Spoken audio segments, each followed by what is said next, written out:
Ka fjalë që në përburgje futen telefona. A i keni futur telefon Erion Veliajt, sepse ai poston çdo ditë në Facebook, dhe pse nuk i fusni Ilir Metës që të pajtohet me Monikën, se shpirt ka dhe i shkrete? Tani rregullat e institucionet e vuajtjes dënimit kanë rregullat posaçme ligjore. Vetë ligji ka parashikuar një sër mjetësh komunikimi që banorët rezidencë në këto institucione kanë me familjarët e tyre. Ka telefona në institucione, pra telefona të vendosura në institucionet tona, ku çdo i dënuar në përputhje me rregulloren e burgjeve ka të drejtën të komunikojë me familjet brenda një limiti kohor të caktuar. Ka edhe takime me familjarët, janë 4, jo më pak se 4 takime me familjarët e ngushtë. Pra ka një mundësi të madhe komunikimi dhe nëse dikush kërkon të jetë i pranishëm në jetën e dikujt, nëse zgjedh të jetë, ne ja kemi krijuar mundësinë edhe Ilir Metës. Qëllimi i institucioneve të vuajtjes të dënimit nuk është vetëm dëshkimi, por dhe rehabilitimi. Problemi me shumë të burgosur është që hynë për një vepër penale më të lehtë dhe kur dalin kryejnë në një krim akoma më të rëndë, që do të thotë se nuk ka funksionuar si duhet. Për shembull, dikush që doli nga amnistia vodhi që të nesërmen. Dalin pa para, shoqëria me zor i pranon, me familjen s'janë mësim parë. A keni menduar të bashkëpunoni me shkollat profesionale për t'u dhënë ndonjë profesion që kur të dalin ta kenë më të lehtë për gjetur punë, të tipit hidraulik, elektricist, për të cilët vendi ynë ka nevojë? Bushte kompjuteri, ka folur dhe kryeministri për përforcimin e shkollave profesionale dhe prandaj do të pyesja. Është një pyetje shumë interesante. Një pyetje shumë interesante që do të ftoja që edhe ju të kontriboni në këtë drejtim. Këtë intervistë e shoh në këtë drejtim, por edhe intervista të tjera që do të realizosh jo vetëm me mua, por me çdo që ti do ta mendosh. Është një temë shumë delikate që lidhet me shoqërinë dhe të ardhmen e shoqërisë tonë. Qëllimi i dënimit ky është rehabilitimi dhe reintegrimi i të dënuarve në shoqëri. Po, shoqëria shqiptare vazhdon t'i trajtojë të dënuarit si pjesë jashtë vetes. Në fakt ata janë pjesë e jona. Është një pjesë e jona që në një moment saktuar të jetës tyre kanë rënë në konflikt me ligjin penal dhe po vuajnë dënimin që u ka dhënë drejtësia. Tani, nga do ta rrotullosh gjën, shoqëria, ne si institucione po, por dhe shoqëria në tërësi e ka për detyrë që të kujdeset për rehabilitimin dhe reintegrimin e kësaj pjese tonës në shoqëri.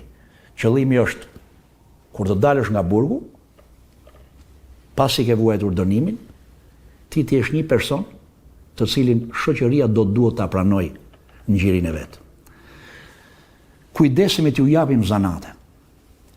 Kuadri ligjor është i plot, qoftë punësimi në sektorin publik brenda në institucionet tona, por dhe punësimin kundrejt pagesës në sektorin privat. Kemi bërë përpjekje të jashtëzakonshme, kemi një numër të konsiderueshëm të dënuarish që punojnë në institucionet tona, siç kemi bërë dhe po bëjmë përpjekje që nëpërmjet incentivave të ndryshme të jenë edhe private që të bashkëpunojnë me institucionet tona për të punësuar dënuarit. Këtu nuk përfshi profesionet e lira në burg, sepse ne kemi një numër të dënuarish që janë artistë, kanë zanate, pikturojnë, bëjnë punime me dru dhe ne ua kemi krijuar mundësinë. Madje në planët tona me drejtorinë e përgjithshme të burgjeve afashkurtra është edhe hapja një ekspozite me punimet më të mira që ne kemi në të gjitha institucionet tona të bëra nga të dënuarit. Mendojmë të hapim një ekspozitë në Tiranë që shoqëria të njohë edhe talentin e kësaj pjese shoqërisë. Funksionojnë kurset, sidomos burgu i të miturve në Kavaj, ne kemi një mori, ndjekin të gjitha programet e formimit dhe të edukimit, përfshirë dhe arsimin profesional. Po ashtu në institucionin ku vuajnë dënimin gratë, kemi një sër kursesh për guzhinë, për parukeri, për qëndistari. Pra, përpiqemi që brenda atyre mundësive që kemi si institucion, që të bëjmë gjithçka në drejtim të punësimit dhe formimit profesional të dënuarve. Sigurisht kemi marrëveshje bashkëpunimi edhe me shkollat e mesme profesionale, aty ku kemi shkollat të tilla, ku kemi institucionet tona. Kemi marrëveshje pothuajse edhe me Ministrinë e Shëndetësisë dhe Çështjeve Sociale, kemi marrëveshje edhe me Ministrinë e Arsimit për të njohur kurrikulat e formimit profesional. Por nuk e bëjmë dot vetëm. Nuk e bëjmë dot vetëm. Institucionet janë njëra anë e medaljes, por sa i takon rehabilitimit dhe reintegrimit të kësaj pjese të shoqërisë, duhet ndihma e gjithëve. Me që jemi tek burgjet, njerëzit janë shumë kurioz të dinë se si është jeta brenda një burgu dhe çfarë dramash familjare shkaktohen nga burgosja e shtyllës së shtëpisë. Tani unë pas 2-3 emisione po filloj të ndihem si gazetare dhe thash nis një cikël intervistash nga burgu i Grave. Do t'ja nis edhe Klevisti, drejtori i përgjithshëm të burgjeve, kërkesën zyrtarisht, po thash me që jam këtu të shfrytëzoj rastin, se ne shqiptarët e kemi çik që duam t'ju bëjmë shkurt gjërave. Po pse po thu që po më duket vetja si gazetare? Po se nuk jam. Po ti e bën më mirë këtë punë. Faleminderit. E bën më mirë këtë punë se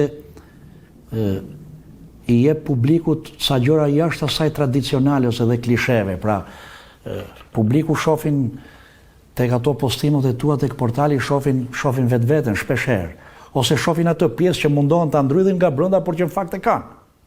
Kur të dëgjoj kështu duke folur, them det problem se do mendojnë që kemi rënë vërtet dashuri. Jo me dashuri s'kemi dhënë, po them atë që është e vërteta. Kështu që njerëzit kanë nevojë të lexojnë edhe një gjë për të qesh.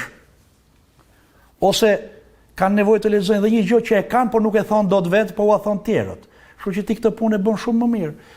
Dhe meqense ke dëshirë të shohësh edhe se si është një ditë jeta në burg, shumë e thjeshtë, bëj kërkesën në rrugë institucionale, aprovohet, sigurisht duke ndjekur ato rregullat që kanë institucionet tona. Sa ditë vonon përgjigjen? Përgjigjen shumë shpejt. Dhe kur them shumë shpejt, brenda 5 ditëve e merr përgjigjen. Nuk do t'i thuash gjë Klevisit, Jo, se fare. kthea brenda ditës Fare, përgjigjen. nuk do t'i them fare Klevisit, sepse ka ca rregulla të vendosura në komunikimin ton me mediat, kështu që brenda atyre rregullave Klevisi ka detyrimin ligjor edhe do të kthej përgjigje. Por sigurisht duke ruajtur rregullat. Dhe cili është rregulli bazë kur futesh në institucionet tona? Duhet t'i përcjellësh publikut atë anën pozitive të gjërave që përjetojnë ata që janë duke vuajtur dënimin atje. Pra, një mesazh që shkon në drejtim që përcjell mesazhin e pendesës. Sepse gjithkush që kryen një krim apo bie në konflikt me ligjin penal, pasi merr dënimin nga drejtësia, shenja e pendesës është kryesorja. Këto duhet t'i përcillet publikut nga brenda jashtë. Kështu që është kur të duash, bëj kërkesën dhe s'është nevoja të kesh asnjë lloj ndryrje. A i mirë leje kryeministrit kur shkon për intervista, se për shembull ai mund të thotë që jemi në periudhë zgjedhjesh. Sa pi kafe me Lolitën do kishe bërë në një vot në Lezhë, apo ti ke fjetur mendjen me që është Pierini aty dhe po punon ai? Unë edhe tani vota po bëj. Unë nuk i votoj për vetë. Por ti mos më voto, po më vota po bëj ama. Sepse për një politikan, ti e di shumë mirë që PR-i është pjesë e rëndësishme edhe një fushate elektorale. Jo vetëm për politikanin tërësi, por edhe për fushatën elektorale. Aq më tepër që tani jemi edhe në një kohë fushate. Dhe kryeministri e di më mirë se askush këtë gjë. Kështu që madje përkundrazi ai na stimulon të dalim në media dhe në për intervista. Kështu që nuk është nevoja më i marr lekë kryeministrit, sepse ai e do këtë gjë. Dhe madje kjo që po bëj sot është më e rëndësishme se sa vajtja në një takim elektoral Lezhë. Mos ta dëgjojnë ata të Lezhës se do fillojnë pastaj që na ke lënë masdore për Lolitën. Jo, më pse të mos më thonë merre Lolitën dhe hajde në Lezhë.